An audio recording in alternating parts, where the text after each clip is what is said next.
আসসালামু আলাইকুম। আশা করছি আল্লাহর রহমতে আপনারা সবাই অনেক ভালো আছেন এবং সুস্থ আছেন। তো বন্ধুরা দেখতে পারতেছেন নতুন একটি নিয়োগ বিজ্ঞপ্তি নিয়ে আপনাদের সামনে হাজির হলাম। এটা হচ্ছে স্বাস্থ্য ও পরিবার কল্যাণ মন্ত্রণালয়, স্বাস্থ্য সেবা বিভাগ থেকে নতুন একটি নিয়োগ বিজ্ঞপ্তি প্রকাশ করা হয়েছে সিভিল সার্জন কার্যালয় সিরাজগঞ্জ থেকে। তো বন্ধুরা এখানে আপনারা ১ থেকে ৮ নাম্বার ক্যাটেগরি পর্যন্ত আবেদন করতে পারবেন। তো এখানে মোট ৬ নাম্বার ক্যাটেগরি যেটা স্বাস্থ্য সহকারী এখানে মোট ১৪৬ টি পদে আপনারা আবেদন করতে পারবেন। এছাড়া আপনার ল্যাবরেটরি অ্যাটেন্ডেন্ট, ড্রাইভার, অফিস সহকারী, স্টোর কিপার, কীটতত্ত্বীয় টেকনিশিয়ান, এখানে পরিসংখ্যানবিদ এই সকল পদে আপনারা আবেদন করতে পারবেন। তো এখানে কোন পদে কতগুলো লোক নেওয়া হবে, বেতন, স্কেল, শিক্ষাগত যোগ্যতা সবকিছুই থাকছে আজকের এই ভিডিওতে। যদি ভিডিওটি আপনি নতুন দর্শক হয়ে থাকেন আপনাকে অসংখ্য ধন্যবাদ ভিডিওতে আসার জন্য এবং ভিডিওটি দেখার জন্য। তো বন্ধুরা এরকম নিত্য নতুন ভিডিওটি পেতে অবশ্যই আমার YouTube channel unlimited job info ভিডি চ্যানেলটি অবশ্যই আপনারা সাবস্ক্রাইব করে রাখবেন। তো এখানে দেখতে পাচ্ছেন যে ৬ নাম্বার যে ক্যাটেগরি রয়েছে স্বাস্থ্য সহকারী এখানে মোট ১৪৬ টি পদে আপনারা আবেদন করতে পারবেন। তো এখানে বেতন স্কেল ধরা হচ্ছে ৯,৩০০ থেকে ২২,৩৯০। এখানে শিক্ষাগত যোগ্যতা আপনারা এখানে এসএসসি পাস হলে আবেদন করতে পারবেন। এরপরে দেখেন এখানে ৮ নাম্বার যে পদ রয়েছে ল্যাবরেটরি অ্যাটেন্ডেন্ট এখানে একটি পদে আবেদন করতে পারবেন। এখানে বেতন স্কেল ৮৫০০ থেকে ২০,৫৭০ টাকা। তো আপনারা এখানে অষ্টম শ্রেণী এসএসসি পাস হলে আবেদন করতে পারবেন। এরপরে ড্রাইভার যে পদ রয়েছে দেখেন, এখানে মোট ৫ টি পদে আপনারা এখানে আবেদন করতে পারবেন। এখানে বেতন স্কেল ৯,৩০০ থেকে ২২,৪৯০। তো আপনার এখানে অষ্টম শ্রেণী অথবা এইচএস সমমান পরীক্ষায় পরীক্ষায় যদি টিকেন অবশ্যই আপনি এখানে আবেদন করতে পারবেন। তো এখানে অবশ্যই আপনাকে হালকা গাড়ি চালনায় বৈধ ড্রাইভিং লাইসেন্স থাকতে হবে এবং অভিজ্ঞতা সম্পন্ন চালকগণ অগ্রাধিকার পাবেন। এরপরে দেখেন এখানে ৫ নাম্বার যে ক্যাটেগরি এটা হচ্ছে অফিস সহকারী কাম কম্পিউটার মুদ্রাক্ষরিক। এখানে পদ সংখ্যা ধরা হয়েছে ৫ টি। তো এখানে এখানে বেতনের স্কেল ৯,৩০০ থেকে ২২,৪৯০। তো এখানে শিক্ষাগত যোগ্যতা আপনার এখানে এসএসসি পাস হলে আবেদন করতে পারবেন। তবে অবশ্যই কম্পিউটার ব্যবহারে ক্ষেত্রে ওয়ার্ড প্রসেসিং, ডাটা এন্ট্রি ও টাইপিং ইত্যাদি সর্বনিম্ন গতি বাংলা প্রতি মিনিটে ২০ শব্দ এবং ইংরেজিতে ২০ শব্দের গতি থাকতে হবে। এরপরে দেখেন এখানে ৪ নাম্বার যে ক্যাটেগরি স্টোর কিপার এখানে ৬ টি পদে আপনারা এখানে আবেদন করতে পারবেন। তো এখানে বেতনের স্কেল ৯,৩০০ থেকে ২২,৪৯০।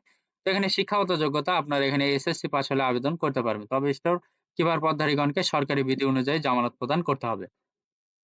এরপরে দেখেন এখানে ৩ নাম্বার যে ক্যাটেগরি রয়েছে তত্ত্বীয় টেকনিশিয়ান এখানে পদ সংখ্যা ধরা হচ্ছে ১ টি।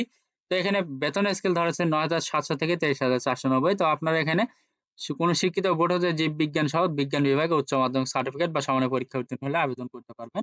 এরপরে ২ নাম্বার যে ক্যাটেগরি মুদ্রাক্ষরিক কাম কম্পিউটার অপারেটর এখানে একটি পদে আবেদন করতে পারবেন। এখানে বেতন স্কেল ধরা হচ্ছে ১০,২০০ থেকে ২৪,৬৮০। তো আপনার এখানে শিক্ষাগত যোগ্যতা কোন শিক্ষিত বিশ্ববিদ্যালয় হতে স্নাতক বা সমমানের ডিগ্রি থাকতে হবে। কম্পিউটার ব্যবহারের ক্ষেত্রে ওয়ার্ড প্রসেসিং, ডাটা এন্ট্রি ও টাইপিং ইত্যাদি সর্বনিম্ন গতি বাংলা প্রতি মিনিটে ২৫ শব্দ ও ইংরেজিতে প্রতি মিনিটে ৩০ শব্দের গতি থাকতে হবে।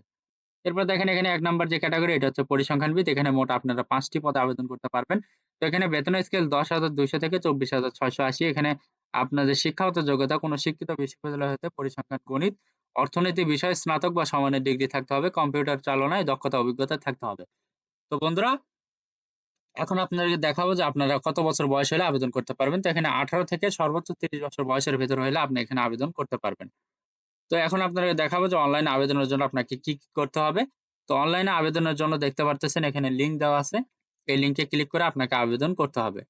তো আবেদনের সময়সীমা এবং ফি জমা জানানোর শুরুর তারিখ হচ্ছে ৭/৫/২০২৪ সকাল ৯ ঘটিকা এবং অনলাইনে আবেদনের শেষ তারিখ হচ্ছে ২৮/৫/২০২৪ বিকাল ৪ ঘটিকা। তো আপনাকে এই সময়ের ভেতরে আবেদন করতে হবে এবং আবেদনের পাশাপাশি আপনাকে সর্বোচ্চ ৭২ ঘন্টার ভেতরে পরীক্ষার ফি বাবদ যে টাকা, সেই টাকা আপনাকে টেলিটক প্রিপেইড নাম্বারের মাধ্যমে পরিশোধ করতে হবে এবং আবেদনের সাথে আপনাকে ৩০০x৩০০ পিক্সেল একটি রঙিন ছবি এবং ৩০০x৮০ পিক্সেল একটি স্বাক্ষর আপলোড করতে হবে। তো বন্ধুরা যেহেতু এটা অনলাইনে আবেদনপত্র সেহেতু আপনাকে সবকিছু ঠিকঠাক মতো করতে হবে। যদি আপনি ৭২ ঘন্টার ভেতর পরীক্ষার ফি জমা না দেন তাইলে আপনার আবেদনপত্রটি কিন্তু বাতিল বলে গণ্য হবে। তো ফি জমা দানের পরে কি করবেন? দেখেন এখানে আপনাকে মেসেজ দেওয়ার অপশন আছে।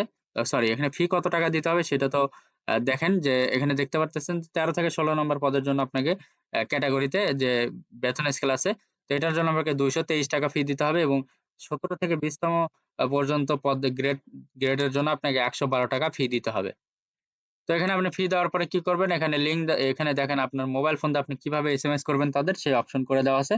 তো আপনারা এইভাবে তাদেরকে এসএমএস করবেন। এসএমএস করলে তারা একটি আপনাকে ইউজার আইডি পাসওয়ার্ড দিয়ে দিবে।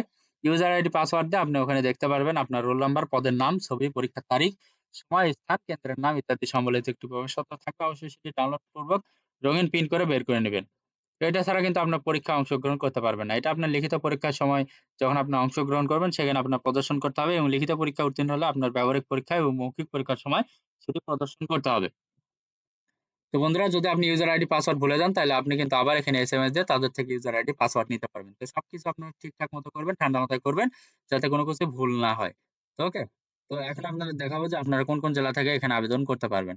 তো এখানে দেখতে পারতেছেন যে প্রার্থীকে জন্মসূত্রে বাংলাদেশের নাগরিক হতে হবে এবং সিরাজগঞ্জ জেলার স্থায়ী বাসিন্দা হতে হবে। তার মানে আপনারা এখানে শুধুমাত্র সিরাজগঞ্জ জেলার যারা স্থায়ী বাসিন্দাগণ আছেন, শুধুমাত্র তারা এখানে আবেদন করতে পারবেন। তো বন্ধুরা যদি আমার এই ভিডিওটি ভালো লাগে এবং আপনি যদি ভিডিওটি ১ম থেকে শেষ পর্যন্ত দেখে থাকেন, আপনাকে অসংখ্য ধন্যবাদ ভিডিওটি দেখার জন্য। তো বন্ধুরা ভিডিওটি ভালো লাগলে অবশ্যই ভিডিওটি লাইক, শেয়ার এবং কমেন্ট করে জানাবেন ভিডিওটি কেমন হলো এবং আপনি দেখার পাশাপাশি আপনার বন্ধুরাও যাতে এখান থেকে দেখে উপকৃত হতে পারে। তো এইরকম নিত্য নতুন নিয়োগ বিজ্ঞপ্তি পেতে অবশ্যই আমার YouTube channel unlimited job InfoBD চ্যানেলটি অবশ্যই আপনারা সাবস্ক্রাইব করে রাখবেন এবং পাশে থাকা বেল আইকনটি অন করে রাখবেন। যাতে নতুন কোনো ভিডিও পোস্ট করা মাত্র আপনারা ১ম এ সবার আগে দেখতে পারেন। তো সবার জন্য অনেক, অনেক শুভকামনা। সবাই ভালো থাকবেন, সুস্থ থাকবেন। আল্লাহ হাফেজ। দেখা হচ্ছে নতুন কোনো ভিডিওতে। Thanks for watching. Please like, share, subscribe.